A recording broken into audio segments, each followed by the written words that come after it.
बहुत बड़ी चीज़ें जिसमें ऑयल प्लेटफॉर्म रिएक्टर्स या रॉकेट को मूव करना कोई आसान काम नहीं होता। ये एक ऐसा चैलेंज होता है जिसमें प्लानिंग, पावर और प्रैक्टिस तीनों का इम्तिहान होता है। तो आज की वीडियो में हम गिनेंगे टॉप 10 सबसे बड़े ऑब्जेक्ट जो कभी दुनिया में ट्रांसपोर्ट किए गए हैं। आइए शुरू करते हैं नंबर 10 से। बैकर 288 जर्मनी की एक माइनिंग मशीन जो देखकर लगता है जैसे कोई एलियन रोबोट हो।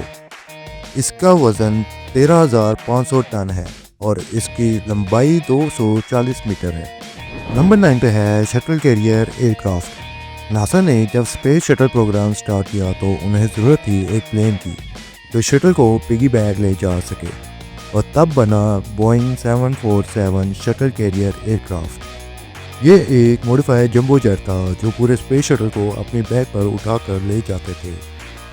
जब ये उड़ा तो लोग लिटरल ऑयल में रह जाते थे, एक प्लेन के ऊपर दूसरा प्लेन। नंबर 8 पर एयरबस A380 पार्ट्स।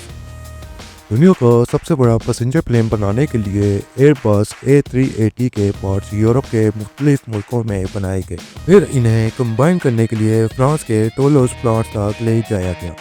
इन पार्ट्स में फ्यूजलाज, विंग्स और टेल सेक्शन शामिल थे। इन सबको ट्रांसपोर्ट करने के लिए ट्रक और बस की मदद ली गई।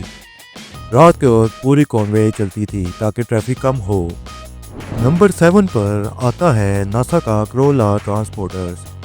साइंस फिक्शन और रियलिटी के बीच जो लाइन होती है, नासा ने उसे पूरी तरह मिटा दिया। ये उनका क्रोला ट्रांसपोर्टर्स हैं, ऐसे बड़े मैकेनिकल मॉन्स्टर्स जो देखकर लगता है कि किसी साइंस फिक्शन मूवी से निकल कर आए हों। इनका काम वो पेलोड्स लेकर चलना है जो आम इंसान सोच भी नहीं सकता। लगता है जैसे किसी स्पेस मूवर का सीन जिंदा हो गया हो। इनका सबसे मशहूर काम था सॉटर्न रॉकेट्स को ट्रांसपोर्ट करना, वही रॉकेट्स जिनके ज़रिए अपोलो मिशन ने चांद तक सफ़र किया। नासा के पास 2 क्रोला ट्रांसपोर्टर्स हैं, हर एक की कीमत तकरीबन $14 मिलियन है। जब ये बनकर तैयार हुआ तब इन्हें दुनिया का सबसे बड़े सेल्फ प्रोपेल्ड व्हीकल्स का टाइटल मिला। ये 8 कैटरपिलर ट्रैक्स पर चलते हैं और 6 मिलियन पाउंड तक का लोड उठा सकते हैं। इन्हें चलाने के लिए 30 लोगों की टीम लगती है, इंजीनियर, टेक्नीशियंस और ऑपरेटर्स। कंट्रोल रूम का सीन देखो तो लगता है जैसे कि स्पेसशिप का कॉकपिट हो, और सिर्फ रॉकेट नहीं, ये स्पेस शटल्स भी ट्रांसपोर्ट कर चुके हैं। नंबर 6 पर अंटार्कटिक रिसर्च स्टेशन हेलिसेक्स एक फ्यूचरिस्टिक रिसर्च बेस है जो आइस पर मूव कर सकता है, लेकिन इसे अंटार्कटिका के एक पार्ट से दूसरे पार्ट तक मूव करना एक मैसिव ऑपरेशन था। पूरा स्टेशन 8 मॉड्यूल्स में डिवाइड किया गया और स्पेशली डिज़ाइन स्लेज पर खींच कर ले जाया गया। टेम्परेचर -50 के आसपास और हवा इतनी तेज़ मशीन जाम हो जाए। नंबर 5 पर nuclear reactor vessel. Nuclear reactor vessel को ट्रांसपोर्ट करना एक रिस्की और प्रिसाइज काम होता है।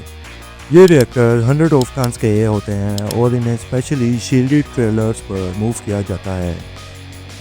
सिक्योरिटी इतनी टाइट होती है कि पूरी कॉन्वे मिलिट्री एस्कॉर्ट्स के साथ चलती है। नंबर 4 पे है रिएक्टर प्रेशर वीजल।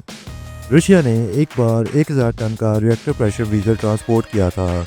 इसे स्पेशली बिल्ट लार्ज और रेल सिस्टम के ज़रिए ले जाया गया और ब्रिज और टनल पहले टेस्ट की गई ताकि ये मॉन्स्टर पास कर सके। नंबर 3 पे the space shuttle Endeavour Los Angeles. जब स्पेस शटल एंडेवर को लॉस एंजल्स के म्यूजियम तक ले जाया गया तो पूरी सिटी रुक गई थी। ये 122 फुट लंबी शटल रोड्स के ऊपर ट्रीज और लाइट पोल्स के बीच में से गुजरी। हर टर्न एक कैलकुलेशन था, हर फुट एक चैलेंज था। लोगों का हजूम इसको बड़ी हैरानगी से मूव होता देख रहा था। नंबर 2 पे है a giant gas refinery module Australia. Australia में एक रिफाइनरी मॉड्यूल मूव किया गया जिसका वेट था 3500 टन। इसे कोस्ट के एक पोर्ट से कंस्ट्रक्शन साइट तक ले जाया गया। एक ही पीस में इस साइज का ऑब्जेक्ट मूव करना ट्रूली नेक्स्ट लेवल लॉजिस्टिक था। नंबर 1 पे है Statue of Liberty France to USA.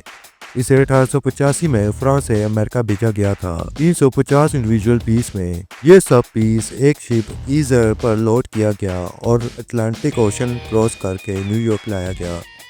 वहाँ उन पीसेस को जोड़कर स्टैचू असेंबल किया गया, जिसे आज दुनिया आज़ादी के सिंबल के तौर पर देखती है। ये दुनिया के सबसे बड़े और मोस्ट चैलेंजिंग ट्रांसपोर्ट। हर एक ऑब्जेक्ट को मूव करना इंसान की मेहनत और प्लानिंग का शाहकार है। आपको कौन सा सबसे ज़्यादा ट्रांसपोर्ट ऑब्जेक्ट इंटरेस्टिंग लगा, कमेंट में बताएं।